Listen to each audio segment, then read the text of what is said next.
Se você está a fim de mudar sua vida para sempre, de maneira honesta, com apenas um celular ou um computador, eu te apresento uma nova profissão, de uma maneira que qualquer um é capaz de fazer.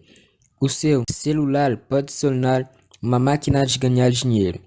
Se estiver interessado em mudar a sua vida, clica no link abaixo.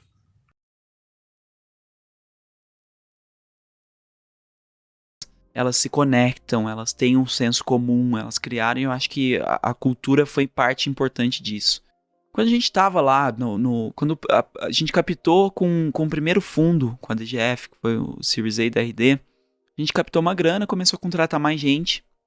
De repente a gente olhou, falou assim, caramba, nos últimos 6 meses tem o dobro de pessoas do que a gente tinha até então. Uhum. Tem muito mais gente nova do que gente antiga que conhece a empresa, que está no dia a dia. Tá. E a gente começou a ver algumas coisinhas destoando, assim, putz, será que esse é o comportamento? Será que é o que a gente queria? Para ver o que está destoando, vamos ver quem a gente é. Então, juntamos os 5 fundadores. O que a gente tem em comum? Eu acredito em diversidade, eu acho fundamental. As pessoas têm que ter histórias diferentes, as pessoas têm que ter contextos diferentes, elas têm que ter, enfim, uma infinidade de possibilidades para que elas pensem diferente. Se eu botar todo mundo igual, vai todo mundo pensar igual.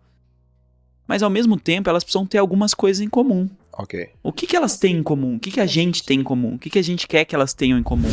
A gente bateu os fundadores, a gente começou a escrever, colocou no papel, e a gente montou um código de cultura. Então esse código de cultura fala de como a gente define os 6 valores, a gente colocou esses 6 valores, e assim, outra coisa, né, definir valores não é coisa bonita pra estar na parede, Pra é executar. pra executar, ser real, e assim, a gente executa quando a gente entende, como é que eu vou explicar? O valor ele tem que ter um trade-off. Você fala assim, cara, quantas empresas colocam cliente em primeiro lugar, trabalhamos com excelência? O que isso quer dizer na prática? Quando você vai para o contexto? Se você trabalha com excelência, o que isso quer dizer? Muito provavelmente você vai pesquisar muito, você vai gastar muito tempo fazendo, você não vai ser o mais rápido, você vai ser lento. Você tá ok em ser lento? Tipo, você vai cobrar o seu funcionário, puta, mas isso aqui foi lento. Aham. Cara, então, foi lento, porque eu tô trabalhando com excelência. Você quer que eu faça um pouquinho mais rápido, mas aí não vai ser a coisa mais incrível que você vai abrir mão da ver. excelência. Então, assim, você tem que ter muita clareza desses trade-offs pra fazer isso. Sim. A gente vai trabalhar com velocidade. Você tem ciência, então, de que erros vão acontecer? Porque você não vai ficar aprimorando e gastando tempo polindo e que talvez algumas coisas não sejam uma experiência mais encantadora. Então a gente foi muito agressivo nisso, em ter clareza de quais eram os valores, quais eram as coisas que a gente abria mão, e a gente desenhou o código de cultura. A RD tem 1000 materiais, você vai entrar, tem coisa sobre SEO, sobre landing page, tudo. De tudo que a gente tinha, o material mais visualizado era o código de cultura. Um negócio que já teve mais de 1 milhão de pessoas lendo e acompanhando. E esse código, depois que a gente fez, beleza, fizemos, mostramos pro time.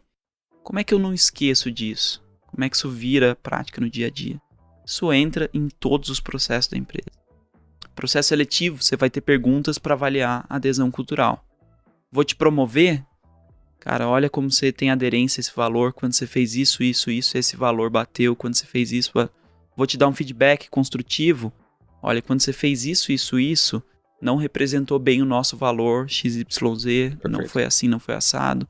Se eu te desligar, foi pelo mesmo motivo, não casou por isso. Todo o processo de, revisão de remuneração, o tempo inteiro isso tá lá no dia a dia. Isso permitiu que a gente escalasse. As pessoas sabem, as pessoas listam, elas falam quais são os 6 valores, Sim. Elas sabem de cabeça, elas vivenciam.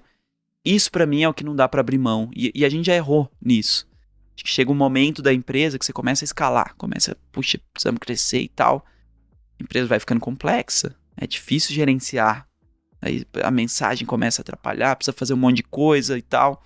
Aí você fala assim, puxa, precisamos seniorizar o time. Sim. Precisamos de gente com experiência num time maior, gente que foi líder por mais tempo, ou gente que fez isso e aquilo. Aí você vai e olha a experiência, olha o histórico. Cara, se você deixar de lado o fit cultural, é um desastre. É um desastre. Essa pessoa entra, os liderados não compram a pessoa não entende o que a empresa está buscando, ela não consegue mobilizar o time, ela não consegue fazer acontecer. Você percebe, e assim, o que é mais engraçado de tudo é que quando você tá no processo seletivo, você sabe. Você olha e fala assim, tem alguma coisa, mas não sei, eu preciso da posição, eu preciso... Você tem um instinto, o instinto é isso, é o quê? O instinto são as suas experiências falando pra você. Você processou aquilo e tá te falando, então... Cara, várias vezes no processo, assim, puxa, mas a pessoa tem a experiência que eu precisava, ela fez exatamente o que eu queria, vamos lá. Cara, 3 meses, se alongar muito, 6 meses, 8 meses, que você botou treinamento, botou desenvolvimento, queimou relação do time, é muito mais caro correr atrás depois. Então,